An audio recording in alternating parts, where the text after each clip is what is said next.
Hi, I'm Kathy Allan. I'm a registered nurse. I'm a board certified holistic nurse, and I work with nurses and others to help them heal from their trauma. I was just lucky enough to be on Kim Sorrelle's show. She has a most amazing show where she asks the most wonderful questions to get information out of her guests that are going to help the audience. I feel so happy that I was able to share my knowledge with her and that can be shared to her audience. I hope that you have an opportunity to either listen to her podcast or to watch her TV show. Um, I think you will be very greatly impressed with the professionalism that Kim shows on her show to her guests and the information that she makes available for you, her audience.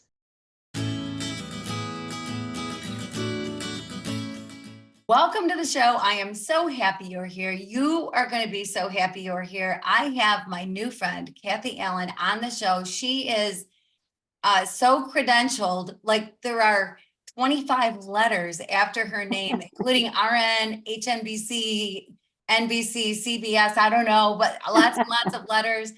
And she is a nurse, and she is a healing touch practitioner and practitioner of other things as well. And she's a stand-up comic, and she's been on TV and on Broadway. I think she starred in Lion King. I don't know. But anyway, I'm so excited to have her. Kathy, welcome to the show. Thanks. It's great to be here. Well, it And is. I never was on Broadway, but I was in Carnegie Hall. Oh, well, So, I was not. So that's a really, really big deal. So that's pretty cool. yeah. So, yeah. So Kathy, I want people to get to know you because we're going to talk about a lot of stuff today that I know is going to really touch and help everybody out there. So first I want to start with you, and I want you to tell me about 8-year-old Kathy. Well, 8-year-old Kathy was in a family of 9 children. I'm second oldest of 9 children. And in the 50s, I grew up in the 50s. And in those days, women couldn't get out of the house and have jobs. So we didn't have a lot of money. So my mother ran a daycare, and I helped her with the daycare. And it was perfect training to be a nurse because I learned how to anticipate the children's needs and how to respond to them to help them out and to help my mother out. So that was really great training for when I went into nursing school because I was used to anticipating the needs of other people. And it was a great help. I went to nursing school in Detroit. I went to a 3-year school of nursing. I come from a city where the Ann Arbor, Michigan, with the University of Michigan, but I couldn't afford to go there. So I was able to go to this 3-year school of nursing in Detroit. It was one of the oldest schools, oldest hospitals in Detroit. And it was a terrific experience. It was really a great experience. It was in the days before managed care or before for-profit health care. And so I'll just give you an idea of what my feeling is about that. It's that I went to nursing school in a day when care was an action word. And today, in today's for-profit system, it's more of a marketing term. And so there's been a lot of changes since then. So, but anyway, I uh, I don't know what I can talk more about. I went to a Catholic grade school and high school and nursing school, and so my family was very much of a progressive, socially responsible family, where we would have foreign students from the University of Michigan come to our house on Sunday afternoons and have dinner with our family. My parents wanted them to see what families in America were like. And then they also were very interested in finding out what their background was. So we had people from Brazil and from Vietnam before the Vietnam War. And it was I was very privileged to grow up in that kind of an environment. Wow. Oh my gosh. You just said so much and so much good. Okay, so you come by nursing pretty naturally, Yeah, right? yeah. Yeah. And yeah, it was a different age. Was it Detroit Mercy? Is that where you were? No, I was going to go there, but I ended up going to Providence Hospital, Oh, which was right down the street from Ford Hospital School of Nursing. And I do want to just add one thing is that my mother was Democrat and my father was a Republican, and they never fought. And they would have friends over from the neighborhood, and they were, mixture of each. And they didn't really care. All they cared about is talking about what the problems were and different ideas to fix the problems. So it was a very progressive and very accepting environment. So wow, I'm I very love lucky. that. Yeah, Yeah, I love that. That's the way it should be today, right? Like I right. do believe Republicans and Democrats can be at the same table for Thanksgiving and not throw the Yes, food, right? Like keep right, mashed potatoes off the wall. Like you should be able to just have a conversation and not right. conversation. But we've become a lot more polarized and it's silly because It is. people are people, right? Yeah, and I think people are getting tired of it. And there are some diehard people who want to fight each other. But most people, I think, are tired of it and want to get along with each other. I like that idea. I think that is the way it should be. And so I I think you're right. I think people are tired of it. Yeah, And if you bring up something in conversation and automatically you feel the heat, then move on to something else. Like yeah, don't talk about it. You're not going to change anybody's mind, right? right, And right. so, yeah, so leave it be and just be friendly and be friends and Yeah, love each other. exactly. Yeah. Exactly. Yeah, yeah, I love that. Okay, so I don't know how a nurse becomes a stand-up comedian, but you are. So what is that? Tell me about. I am so lucky. I have worked in practically every area of nursing, and once I used to think I wanted to be an actress. I didn't really want to be an actress. I just wanted to learn how to express different feelings that I had because like most of us, I grew up and not feeling comfortable with expressing my true self.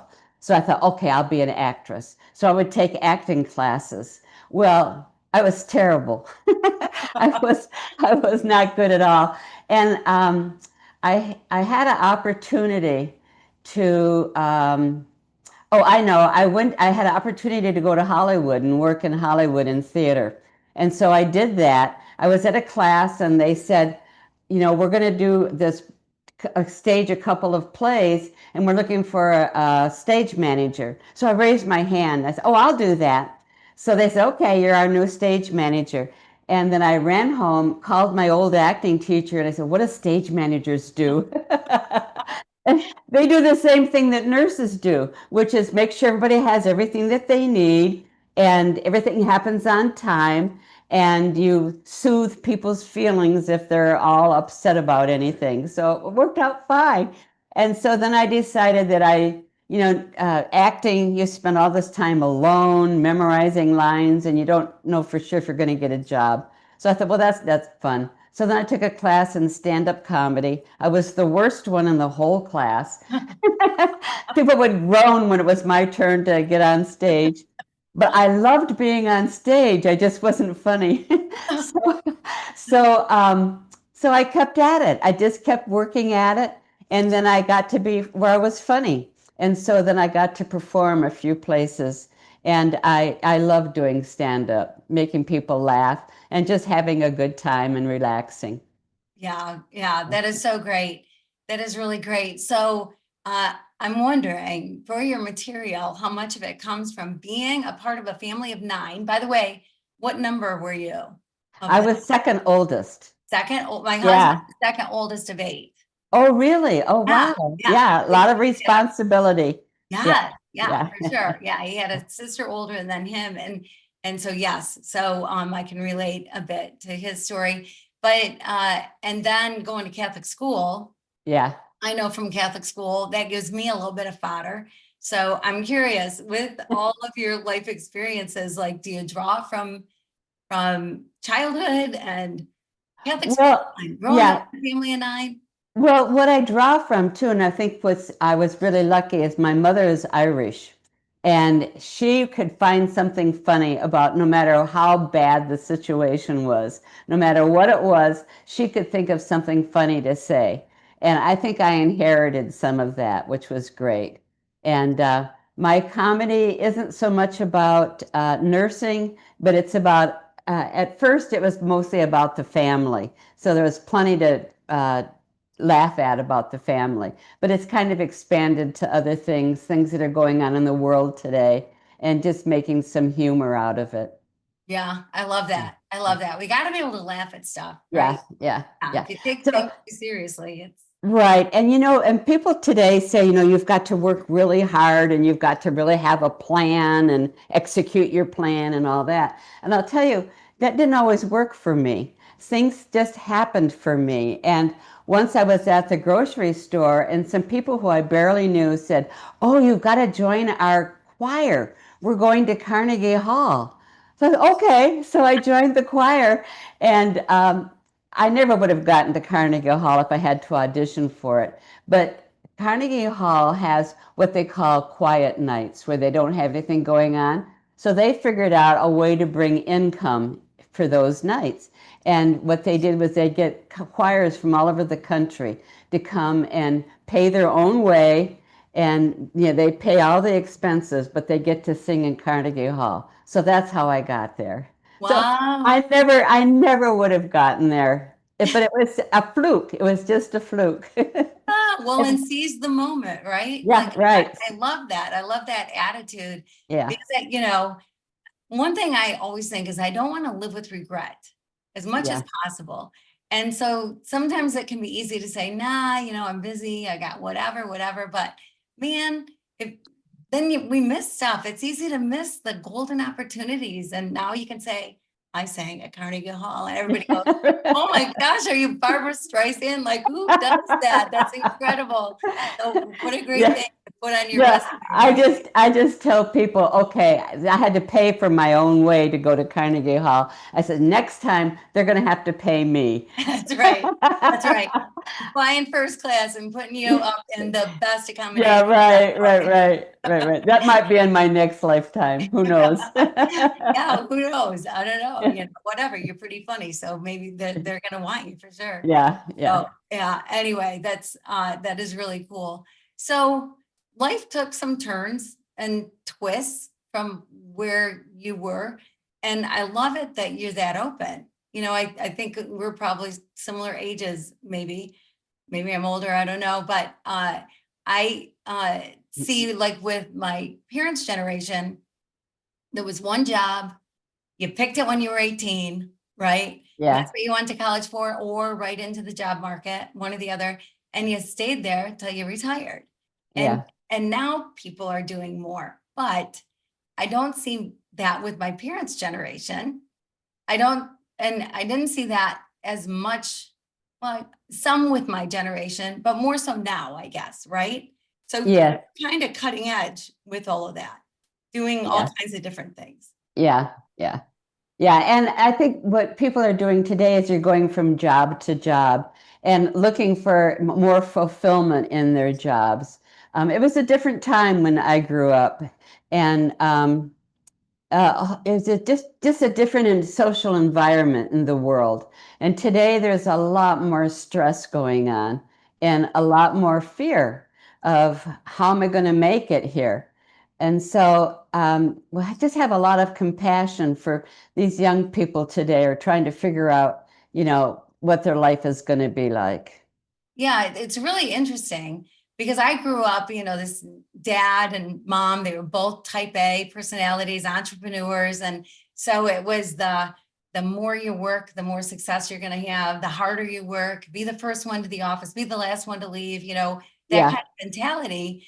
And I don't work that way anymore. I did yeah, for years and years. I worked that way. I thought that was right. And I was successful. So yeah, it seemed to be right. But now I'm equally or more successful. And I don't do that anymore. I yeah, actually yeah.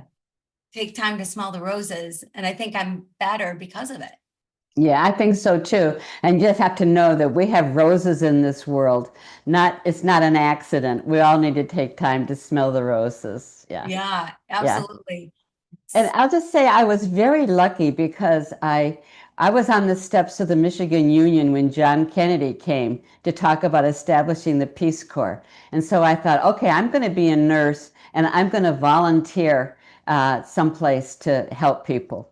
And so I ended up in Taos, New Mexico, which I had never heard of. They told me it was in the mountains. And so I had seen Heidi. And so I thought, oh, so there'd be people with blonde hair and braids and white billy goats on the side of the mountain. No, Taos is a Native American community, Hispanic and Native Americans. But I don't know where I'm going with this. So the thing of it is that I was lucky to go there because I was introduced to a new way of looking at the world, which is earth-based spirituality, an appreciation for the earth and for all of the beings on the earth. I mean, how lucky can you be to be exposed to that? No Wow. kidding. Yeah. Yeah. Yeah, absolutely. You know, it's kind of funny. I think things are shifting, changing a little bit, but yeah, I grew up Catholic and then I went to an Assembly of God, then I went to a non-denominational, and now just my church is the world, I don't Yeah. know. Yeah. But uh getting out of a box, right? And Yeah. realizing that with everybody, with every religion, with every belief system, with everything, there's some really good stuff. Yeah. And to not be open to that, you're missing out. You're totally missing Right. out. So to be open, right? And Yeah. And I think what you're talking about is something that's happening all over the world today is that people, have been in their churches, which is great. And even if they're still in the church or if they've moved on from the church, what they're really looking for and trying to achieve is a deeper sense of spirituality, a deeper connection to spirit. And that can be no matter where you're at, whether you're in whatever kind of church that attracts you, or if you've left the church structure and are just seeking a different kind of spirituality. I think that's going on everywhere. And it's really beautiful. it really is beautiful. And so here you are, young, out of school, and in this position where you're like, what? You guys, what? Like, this is so cool.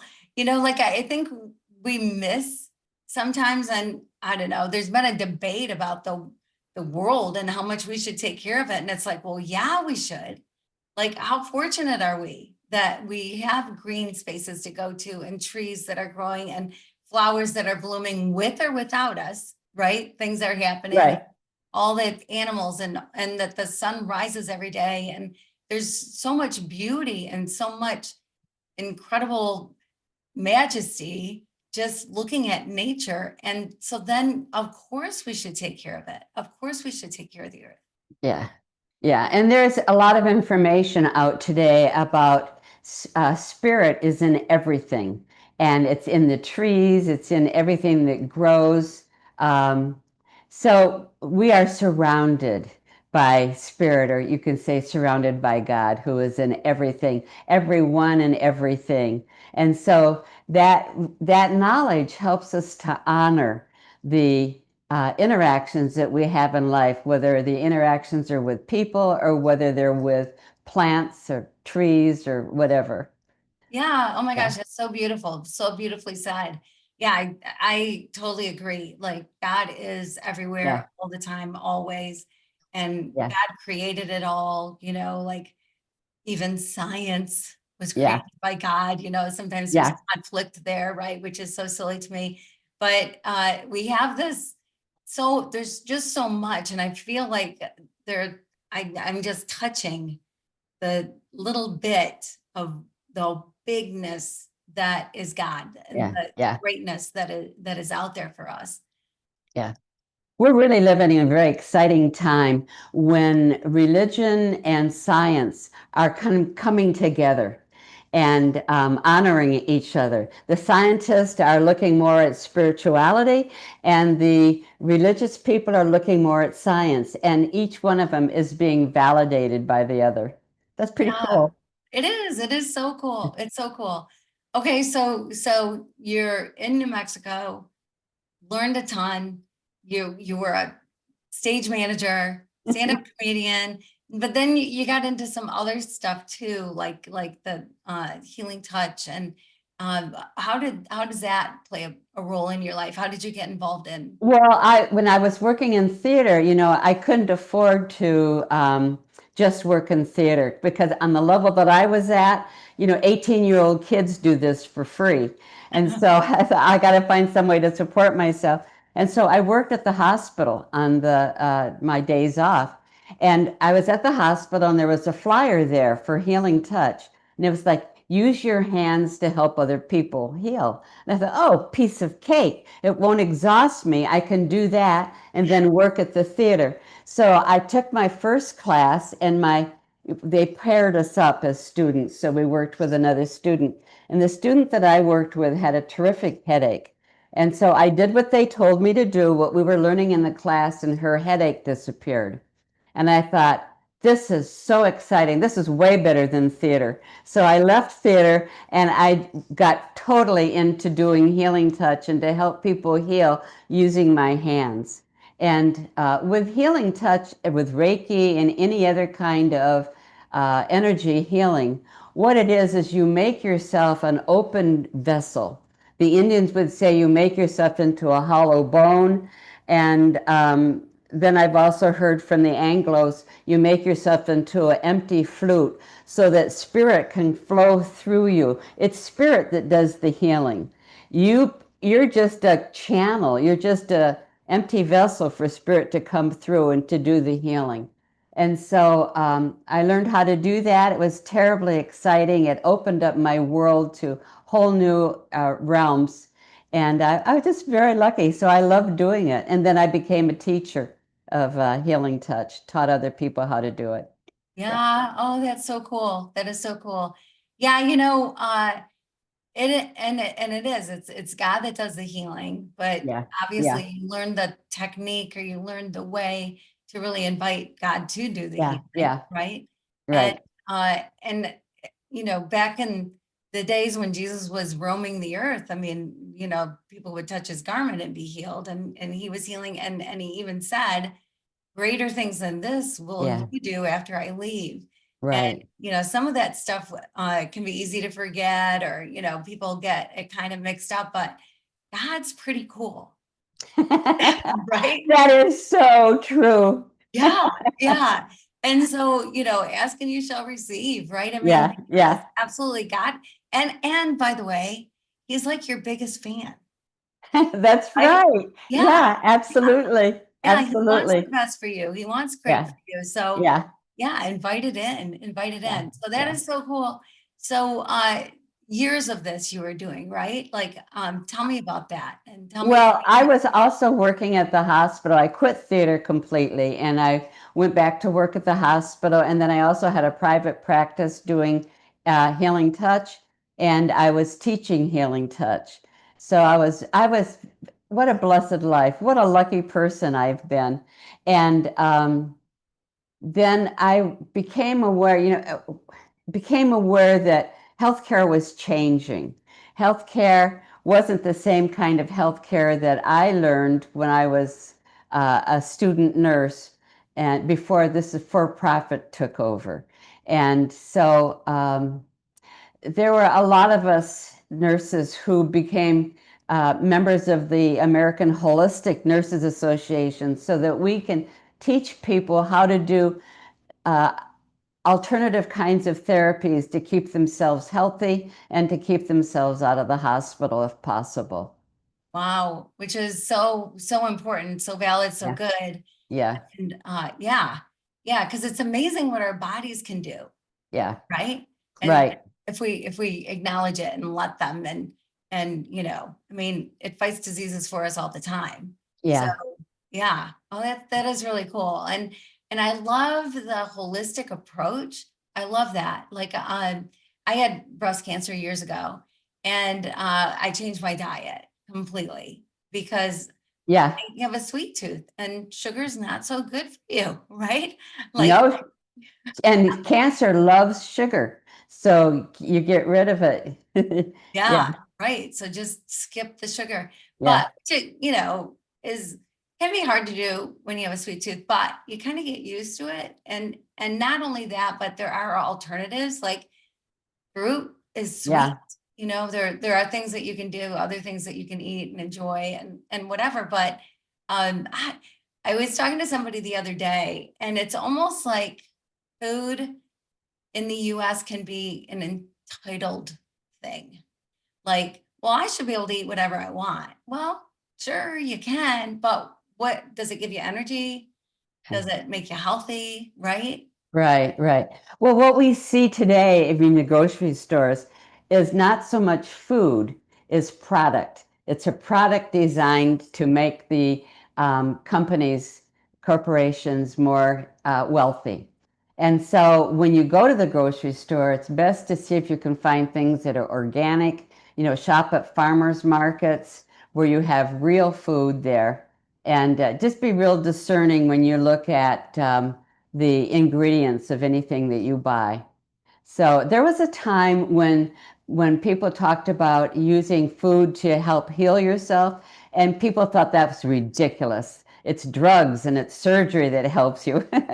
And now people realize, no, it's what you goes into your body helps to maintain a healthy body. So yeah, food is very important. The kind of food that you eat is very important. Yeah. Yeah. Well, and And you're lucky. You're from Michigan, right? yep. Well, the University of Michigan just did a study where they were using, was it either sound or light to work with to heal cancer, and they were very successful. So I have to I don't remember whether it was used. I think it was light. I'm Yeah. not. Was There it is light? light Yeah, therapy. Yeah. Yeah. yeah, I'm yeah. sure that Right, it's light. Yeah. Yeah. right, right. Yeah. Which, how cool is that?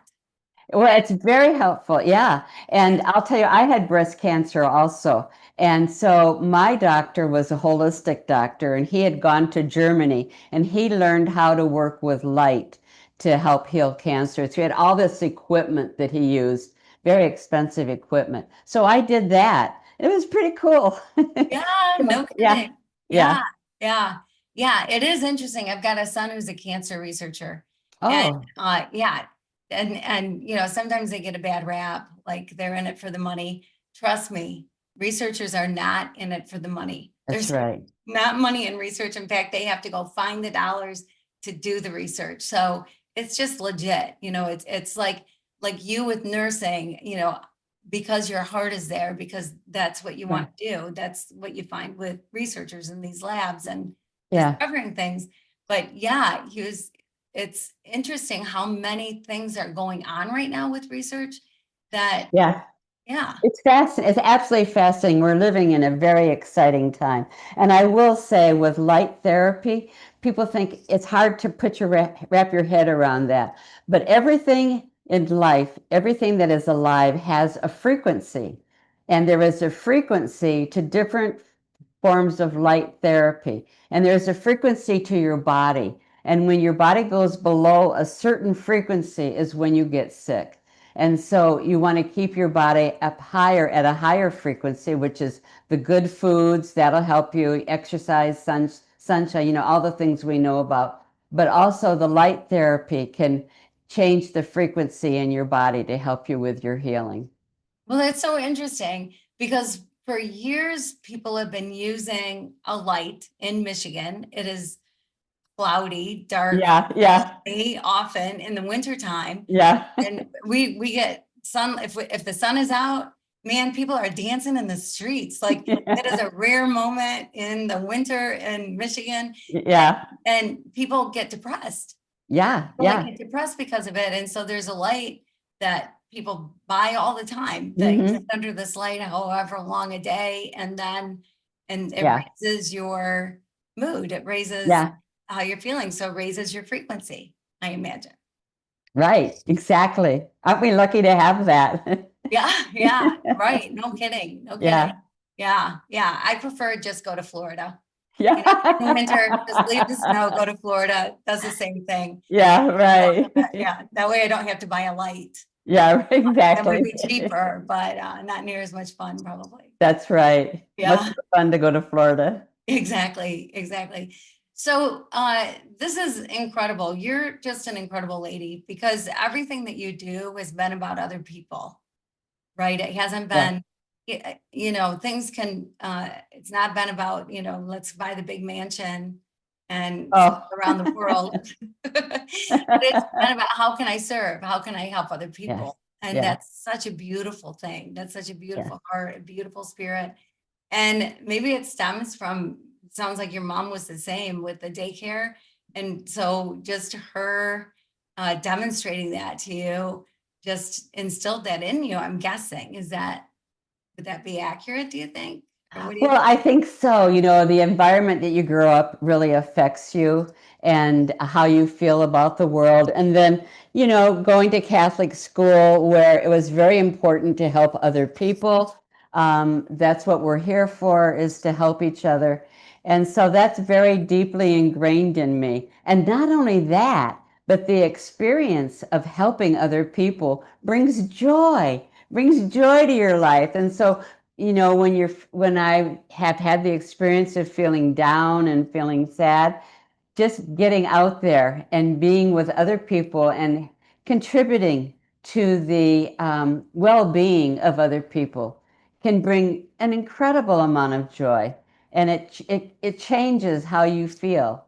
So I know that not just from reading about it, but and all of us, I think, have experienced that and know what that's like. Yeah, it's so true. That's so true.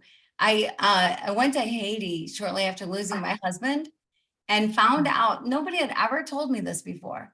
And I still to this day have never read it anywhere. But I'll tell you, service, Yeah. going and helping other people is the greatest healer of grief. Absolutely. Absolutely the greatest healer. Yeah. Mhm. Yeah. So, and that was a gift for you to be able to go. Mhm. As God gave you that gift to deal with your grief in that way. Uh, that experience, it gives you a knowingness and an ability to support other people in your knowingness and in your own recovery. Yeah, it's so true. It's so Yeah. true. So it's true of not just grief. And of Yeah. course, grief comes in different ways and, Yeah. but not just grief, but really depression, other things where you're just not feeling yourself or whatever. If you Yeah. get Yeah. outside yourself and help other Yeah. people, yeah, it just makes a bit, and there's so many ways to do it, right? Absolutely. Yeah. Absolutely. Yeah. So your practice with the healing touch, is that where you serve? Like, are there other things that you do, or like that's your Yeah, no, I retired from that because I'll tell you what happened. I was working at the hospital and had I was aware that care was changing and that the business people had taken over the hospitals. And I saw a cleaning lady dressed in scrubs discharging a new mom with her baby. Now, that's a role that's always been the nurse's role, because if there's anything that bad happens during that process, the nurse can step in and solve the problem and help that baby or help that mother. At any rate, I thought, oh my God, they're putting scrubs on everybody. So I went to lunch, and in the halls, everybody that I saw, I asked, were in scrubs. Everybody was in scrubs. So I asked them, what department do you work in? Because scrubs traditionally were just for doctors and nurses. None of them were a doctor or a nurse. And they reported me to administration. And somebody came and confronted me and said, if I didn't stop asking what departments people worked in, they would call security and have me removed from the hospital. I had worked at that hospital for 20 years. I couldn't believe it. It was a shock to me. And it triggered I had like everybody else, I had trauma when I was growing up. And it triggered full-blown PTSD symptoms in me. So I thought, okay, well, I've got to heal this. I can't work if I've got PTSD in my field because people will feel it. So I thought, I've got to heal it. So I was lucky enough to be at a place where they were starting out with a brand new way of working with PTSD, which was called Somatic Experiencing. And so I took that 3-year training program so I could learn everything I could about PTSD, which is shock trauma, and so I could start to heal myself because in classes you have to do your own work. And I went on from that to study in 3 more different trauma programs. Another one was for shock trauma, and then 2 were for developmental trauma, which is relationship problems that happen to you when you're growing up. And all of these classes were designed for psychotherapists who have an hour to spend in a nice quiet office helping somebody who was traumatized in the past. And I thought, nurses don't have that. Nurses work in chaos. They don't have the time to help their patients. And a lot of their patients and themselves are being traumatized in the present moment. So I thought, well, I've got to take what I've learned and develop a program and a book for nurses to help them. So that's what I've spent the last 20 years doing, is to heal my own self and then to learn everything I could about trauma and figure out a way to help other people with what I've learned. So there you Oh, have it. wow. That is so good. That's so good. Are there some nuggets you can drop? Like, what's important when you're, Well, yeah. So when we have trauma, it used to be called post-traumatic stress disorder because they really didn't know how to take care of it. They didn't know how to heal it. And they were working in the wrong, they're using the wrong kind of approach only because they didn't know any better. And in the last years, there's all kinds of scans and MRIs and things that people can do to see what's going on in the brain. And they found that with shock trauma, it really can get stuck in the body. Their body, when you feel like you're in danger, your body prepares for fight or flight to deal with the danger. And that's normal. That's everybody's body reacts that way. And I'll give you a simple example.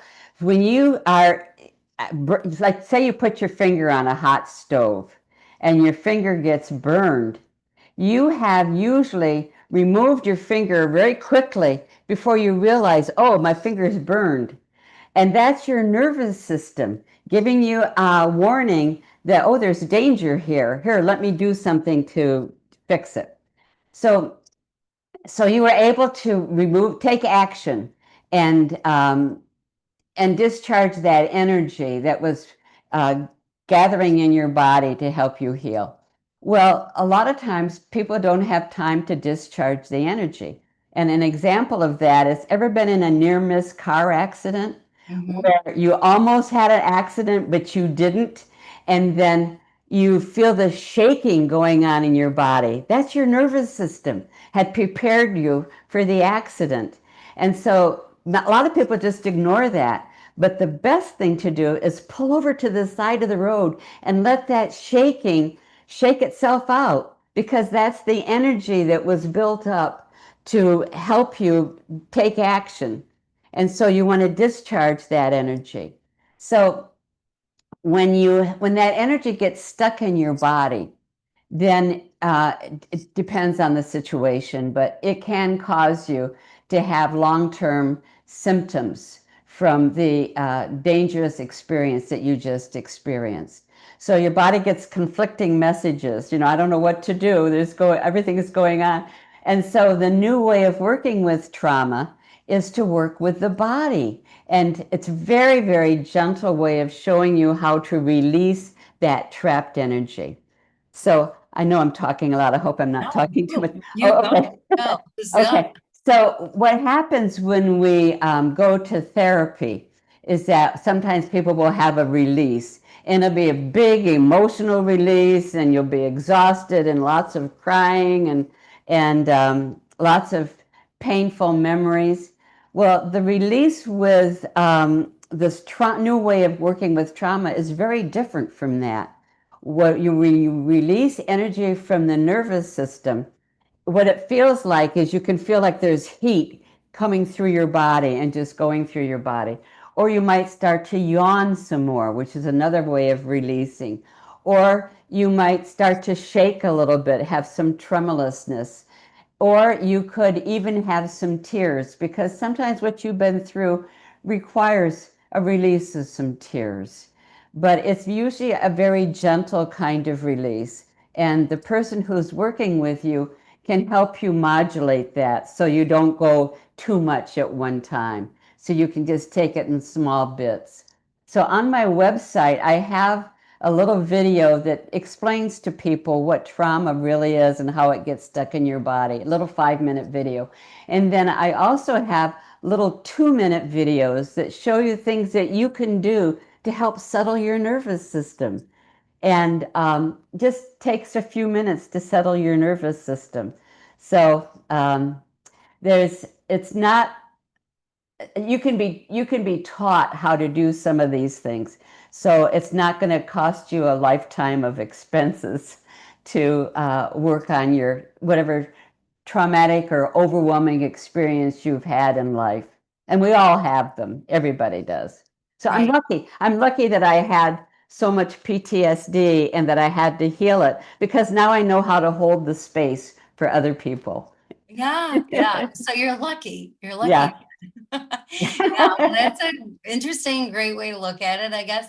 So yeah, yeah. So and quite often things are birthed out of personal experience, right? Yeah. You know, Yeah. people that become grief therapists or coaches because they've gone through it, or Yeah. you Yeah. know, whatever, mothers helping other mothers, whatever it Yeah. happens to be, because of personal experience and helping people. Yeah. Yeah. Yeah. So I So have to tell you, talking yeah. about grief, is I used to work at hospice, and I had a patient who was dying, and she was actively in the dying process. The family had gathered, and she loved opera. Her favorite opera was Puccini, and so what happened when she was in the dying process? I put Puccini on so she could hear that as she was leaving this world.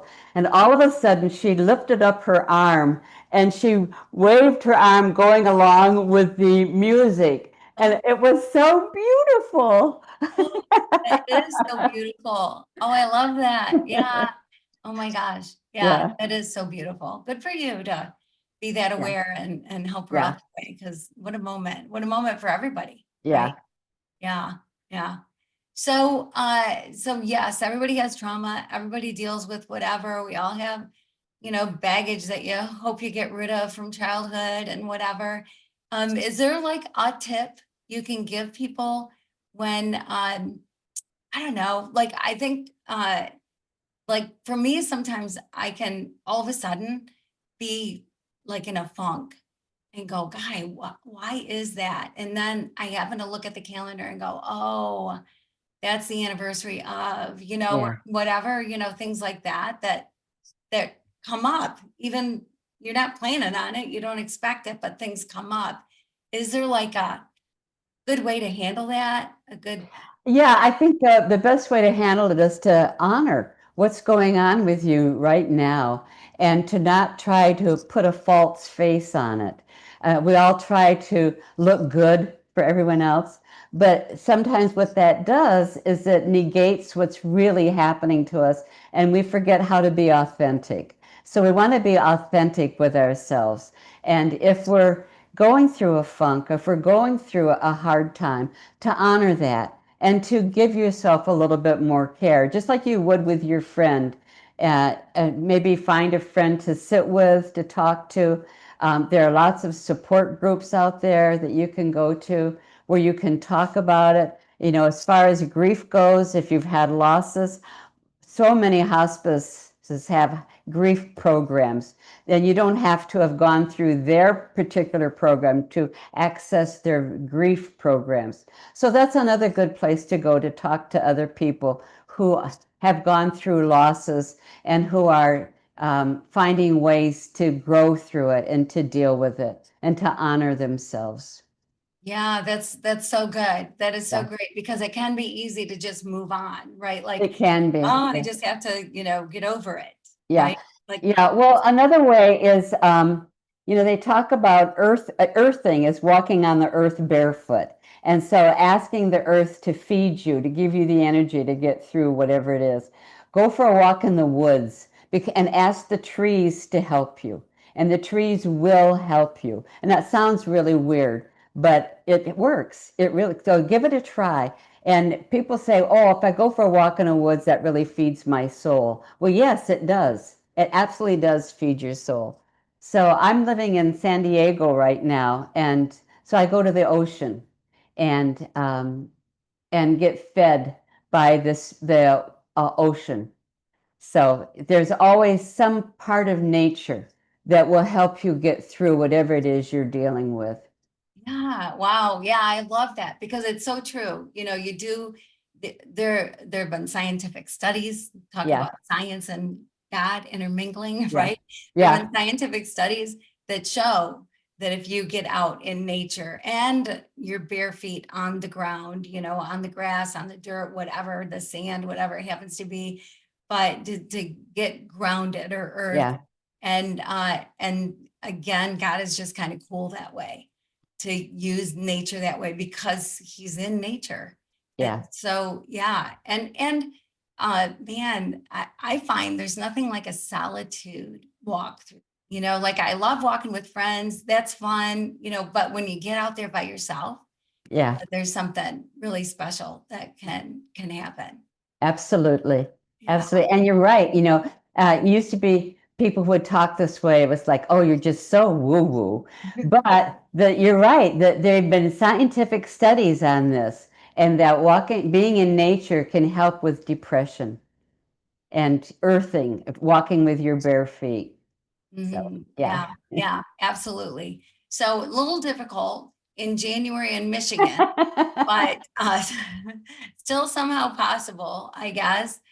Maybe, I don't know if you're not afraid of frostbite or something, but there are ways, right? There There are ways are. to get out and do it, and even just going out and walking with boots on in the winter. Yeah. And And you can, walk with your boots and all that. You've got to keep your feet warm. And then just say a prayer. Say a prayer to the earth. Please help me.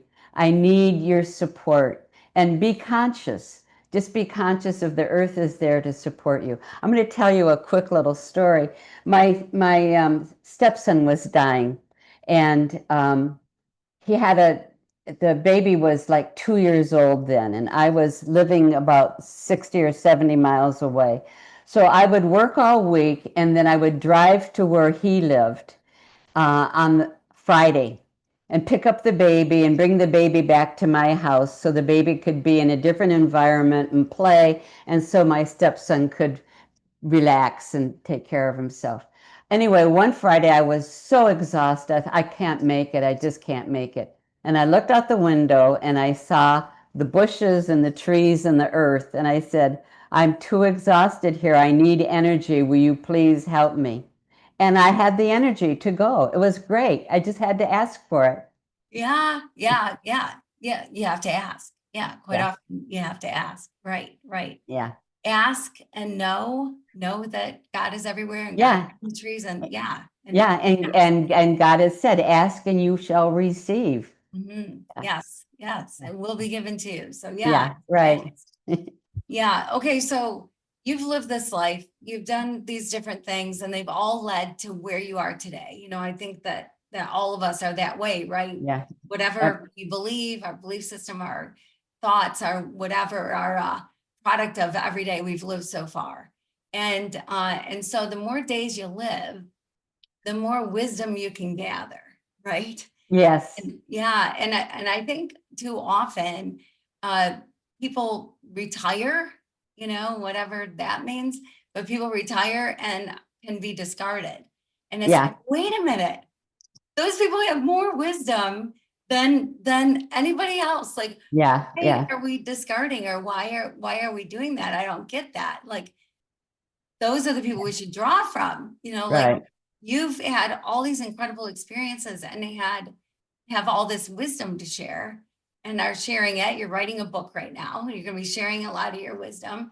And so, people out there, realize the treasure that is Yeah. someone who has lived more days. And Yeah. so I want to know from you, was there a piece of advice that you were given that you just kind of hang on to, that somebody gave you sometime in life that you just kind of hang on to? Or is there a piece of advice that you love to give to other people because you know how powerful it is? And I'm just trying to figure out where we're going with this. I'm just advice, like Oh, just life advice. well, live until you die. Don't start dying before it's time. Like right now, I'm living in an extremely small little studio apartment because I don't want anything big because I've got too much work to do. I've got too much to do. And that would just take up my time. And I want to spend my time doing things that excite me. Um, I think that yeah, stay engaged with other people. Find things that you can do that either use your skills or teach you new skills. You know, you're never too late to learn new skills and learn new things. So that's what I would say is to just stay engaged and look for opportunities. And if you feel like you just don't know where to start, then just say a prayer and ask for help. Right. That's right. It's that simple. But yeah, I love that. Live until you die. That is so good. You know, Yeah, my grandpa, he worked for the state of Michigan and then he retired early, 55 yeah. years old. 50, Oh, wow. yeah, he lived into his late 80s. So that was a long retirement. Yeah, He had this orange chair and a remote control. And that's how he filled his days, sitting in his orange chair, this orange leather chair, and then flipping through the channels. yeah. And I just think, man, there's there's always purpose in life. There's always Ah, more. There's always more. You just have to find it. You have to want to, and then you have to find it. right, absolutely. Well, I'll tell you, I'm 81. I never tell people how old I am. My granddaughter asked, my niece asked me how old I was one time, and I told her, and she goes, oh, and Kathy, I didn't know you were that old. But I'm, I'm telling you because 55, he's just a kid. Exactly. Exactly. No, And you know, I could drop dead tomorrow, but at least I will be doing something that excites me. And I thought, okay, well, I'll have to come back in another lifetime to finish up what I'm doing. that's right. Yeah, right, right, right. Yeah, I remember years ago hearing a woman who was in her late 80s, early 90s, and a little frail, I guess, whatever, Uh-huh.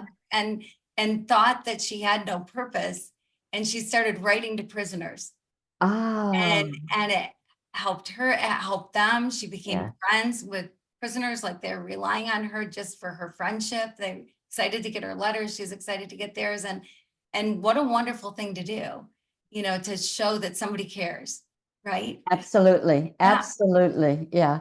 Yeah. Beautiful, beautiful story. Yeah. So live until you die. I love that. Yeah. And be a lifelong learner. I love that Yeah. too. Yeah. Yeah. Yeah. Yeah.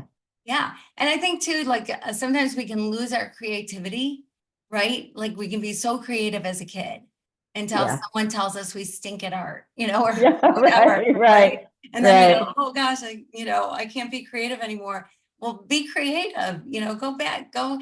I love turning on a Bob Ross YouTube video and having a canvas and paint and just, Oh, yeah. Right. yeah. Yeah. And it Yeah. never looks like his, ever, Yeah. never, never. But it's so relaxing and fun, and it brings out some creativity, right? It lets Yeah, you yeah, dance yeah, and yeah. creative. And if you don't know what to do, there's a company called the Oshler, Oshler Institute, and they are connected with various universities, and they have free classes for older adults. So you can take one of their classes, and there are lots of different subjects to choose from. So if you don't know what to do, that's a good resource. And then, Yeah, of course, with the internet, there's always so much opportunities on the internet. yeah, so true. Yeah, yeah, you can learn anything, like Yeah, even how to fix your toilet if you just on a right. YouTube video, right? Exactly, Yeah, yeah. exactly. But there's so much, which again, you were talking about what an exciting time to be alive, what an exciting It time is. here. Yeah. And everything is at our fingertips, right? You want to learn another language? There's an app on your phone. If you want to learn anything, you want to be a better cook, you can learn how to So, do that. talking about this being an exciting period to be alive, we all know there's incredible changes going on in the world today. And there are a lot of people who want to go back to our last century where everything was solid, there was no problem, everybody knew what their role was, and it felt safe. Because in today's world, when things are changing so much, for a lot of people, it doesn't feel safe. And just know that we will be going through this time of change, but there's a lot of wonderful things that are going to be happening on the other side of all of this. Things with, I can talk about medicine, with holistic medicine and the incredible changes that are going on with that. And we talked about light healing, which is something that if we talked about that in the last century, people would think you were woo-woo, think that you were crazy. But there's a lot of things that are coming on board now that will be something to look forward to. So just hang in there, know it's going to get better. Yeah, without fear. Without fear, right? Yeah, Yeah. yeah, but anticipation, excitement. Yeah. Like, I don't know. I loved the Jetsons when I was a kid, and I Yeah. I want Rosie. I would love to have a Rosie running around and doing my housework for me, right? So Right. yeah. So sometimes people are afraid of technology or afraid of where it's going and whatever. And it's like, I don't know. I think the majority of the people in the world, the high majority, are good, nice people. Oh, yeah, they And are. so they're They going are. to be doing good, nice things with the technology that's Yeah. developing, and they're on your side. We Yeah. we should be rooting for each other and be on each other's side. So yeah, Yeah. I agree. It's so exciting to see where things are going to lead and where we're going to be. But we will forever not be replaced by AI or not be replaced by Yeah. robots of some sort because we're human. And That's right. we all That's need the right. human connection, and we Yeah. need the And human touch. people are encouraging me to use AI, and I have no interest in using AI. I think AI might be helpful for people who are data collectors, but I'm not a data collector. I work with people's souls. I work with on a whole different level. There's no sacredness to AI. And I don't know how long that's going to last. I mean, who knows? But anyway, I agree with you totally that we need to hang on to our humanity. Yes, absolutely. And celebrate it. Hang on to it and Yeah, celebrate it. Realize the beauty of it and the specialness. yeah, Specialness, is that a word? Specialness of it. yeah, yeah. Yeah, yeah. This has been so fun. I can't believe that our time is up. You Oh, are fantastic. Like this has really been a great time. Where can people reach out to you, find you? well, they can go to my website, which is Gutsy, Gutsy, nurses, Nurses, gutsynurses.com. And there's lots of information on that website. And also there's my email and my phone number. So please, if you'd like to, just give me a call or shoot me an email and I will respond to you. Yeah, and it is. It is a great website full of stuff. Gutsy Nurses, easy to remember. Love it. I love your name because it's so appropriate too. You got to be Yeah, gutsy. yeah. Yeah, so I love it. So Yeah. gutsynurses.com, reach out to Kathy, follow her. She's got a book that's coming out in a bit. Buy it. You're gonna love it. Just everything you do. Thank you for what you do for people. I so appreciate you. Thank you. And thank you for what you're doing.